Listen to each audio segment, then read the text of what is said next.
guys! Welcome back to my YouTube channel. It's me, Rachel. And for today's video, I'm gonna do unboxing. So, let's get started! By the way guys, nabili ko to sa Shopee. Aray ko. Tapos pay later ba to? Sayang kasi yung discount. May voucher ako, so ginamit ko na. Diba? Tsaka ang bilis lang ito dumating. After 3 days, nandito na.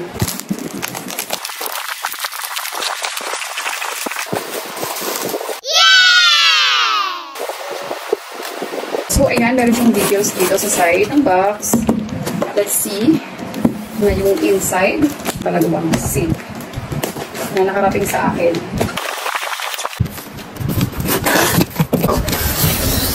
Oh, first things first. We have this GT manual. Okay.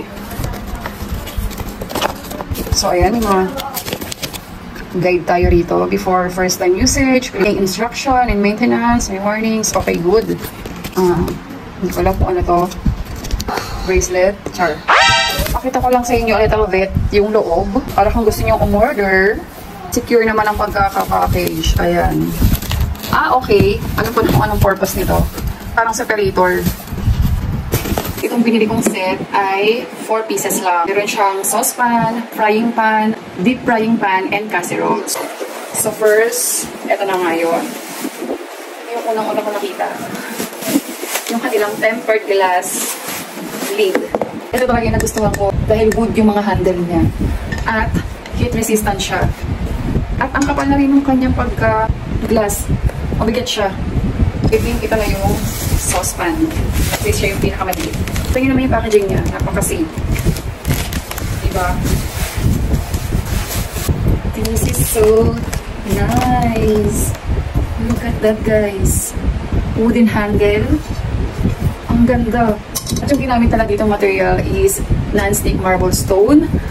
PFOA-free. Nag-research ako kanina, and ano nga ba yung PFOA na yun? It's a chemical substance daw na nilalagay as coating. Previously, ginagamit yun sa mga teflon. However, noong 2013, naging PFOA-free na rin yung mga teflon. So again, this is PFOA-free, non-toxic. At yung pinakagusto ko dahil less smoke na rin siya. Hindi masakit sa mata pag magpapray tayo, di ba? Tagan ko nga pinag-isipan kung bibilin ko to eh. Nasa art ko lang to. Ilang months na. And then, next, kaya meron na naman siyang ganito. Kaya napaka-secure. I'm guessing this is the frying pan. And yes, it is. Meron din siyang bakulak dito. So I guess ito yung 24 cm na frying pan. Ang ganda talaga niya. Parang ang sarap ipangpalo nito sa ano eh. Pang tennis pala. Ginawang raketa eh. And guys, ito pa yung maganda sa bottom part niya. Lalo na kung induction yung ginagamit nyo. Kasi itong mga to is hindi siya guaranteed na after a year, magkakaroon na siya ng signs of usage. Yun yung kagandahan kapag induction yung ginagamit nyo, hindi yung gas stove. Kasi syempre pag gas stove talagang mangingitim yan dyan.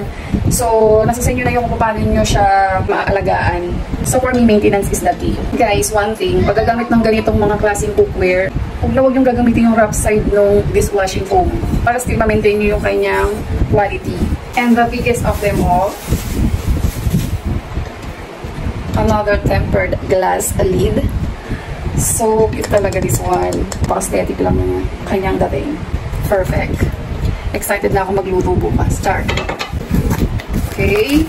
Another carton. And this is the smallest thing inside. So cutie. Wait, kukunin ko lang yung watch niya. Ayan. Look at this, guys. So cutie. Pag magluluto ng noodles, diba? Ayan. Or soup.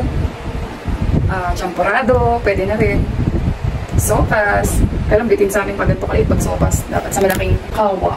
Paborito ni Beshi ang champorado at sopas. So bitin sa kanya pag ganun kalaki lang.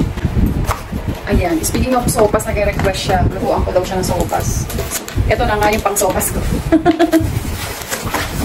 Ang pinaka-iintay niya. This one is the 28 cm casserole. Finally, mapapalitan ko na rin yung casserole na ginagamit ko. Pero, magkakaroon ako ng separation anxiety doon. Kasi super love ko yun eh. Tagal ko na rin ginagamit yun. Basta. alternate ko na lang sa nang gagamitin. Kung gano'n siya kalalim, wait. Tama, Kalat. Kalat naman. sorry So, ito yung assistant ko. Ayan. Ganda naman nito. Opo. Check natin kung 24 cm nga siya. Yes, 24 cm nga siya. And then, yung kanyang deepness, kanyang lalim ay 10 cm. Pwede na to sa sopas at champurado ni Beshi. Champurado ni Beshi. Anong Beshi? Ikaw yung Beshi ko. Yung Beshi ko matakaw sa sopas at champurado. Kung may induction kayo, perfect na perfect to sa inyo. Kami kasi gas stove yung ginagamit namin ngayon. Compatible din siya sa ceramic, electric, yun nga, induction, and sa mga gas stove. Cute talaga ng handle, oh. Ano naman yan, oh. Up close. Ganda. Ito naman yung lid niya. Ang ganda talaga. I'm so kilig. And then, hindi ko muna lalagay kasi wala na akong space sa baba. And last but not the least, syempre pinakamalaki. This one is the 28 cm deep frying pan. Ang ganda. Matutuwa yung jowa ko dito. May kasi mag-fry-fry yun. At siya na magluto ngayon. Okay. Cute talaga. Guys, maglalagyan na lang ko ng video dyan. Tingnan natin kung talagang heat resistant itong kanyang handle. Itong pinagmamalaki kong wooden handle niya. Let's see kung totoo yun. Ang ganda talaga, promise. Hindi ako nagsisisi na chinek out ko na to. Tamang-tama, nagbabala kaming mag-samyang party tomorrow. Yung magagamit na kaming ituan na malaki-laki. At guys, tip nga pala, kung gusto nyo mas makalas kayo, kung decided na kayong bumili, check out nyo siya sa mga video or live. May voucher kayo makukuha doon, free shipping, tsaka mga discount. Kaya mas less ko siyang nabili. Tikit mata na lang. Hindi, worth naman talaga. Hindi rin ako nanghihinayang. Nasa 2,000 something siya. Pero okay na rin kasi, di ba, pag binili mo to sa mall, yung isang peraso, ang mahal. Pero same lang naman ng quality. Kasi yung binili namin before nung nakalipat kami dito sa bahay, ang mahal pa ng bigay ng jowa ko doon. Akala ko hindi nasusunog yun dito kaya mahal. Pero girl, nasusunog din pala siya. Siguro kung induction talaga yung gamit mo, less sunog talaga yung ilalim. Kasi naman pumura lang yung kuryente dito sa Pilipinas, why not, diba?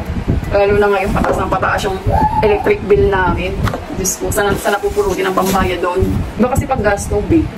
Lalo na pag malakas yung apoy. Ayun. Pero ang ganda kung ma-maintain mo siya ng as ganito. Yung talaga yung gusto mo, yung pwede kang manalamin dyan. So guys, kung mayroon naman kayong tip kung ano yung magandang panglinis dito, comment down below. Tatabi ko na to sa pagtulog ko mamaya. Ang ganda kasi. Sobra. Bigat niya. Pero sana talaga ma-maintain yung kanyang quality. Lastly guys, madali din pala siyang linisin. Sabi, let's see. Before I forgot, bago nyo siya gamitin, kailangan nyo siyang i-season. Yun yung sikreto para ma-maintain yung kanyang quality. Thanks for watching at kung nagustuhan mo ang video na to, please like, share, and subscribe. Bye guys and see you on my next one! Guys, I need to clarify something. Sabi ko, di ba wood to? Honestly, hindi ko alam kung anong material yung ginamit dito sa handle. But, hindi siya wood. Wood style lang siya. Siguro para aesthetic look.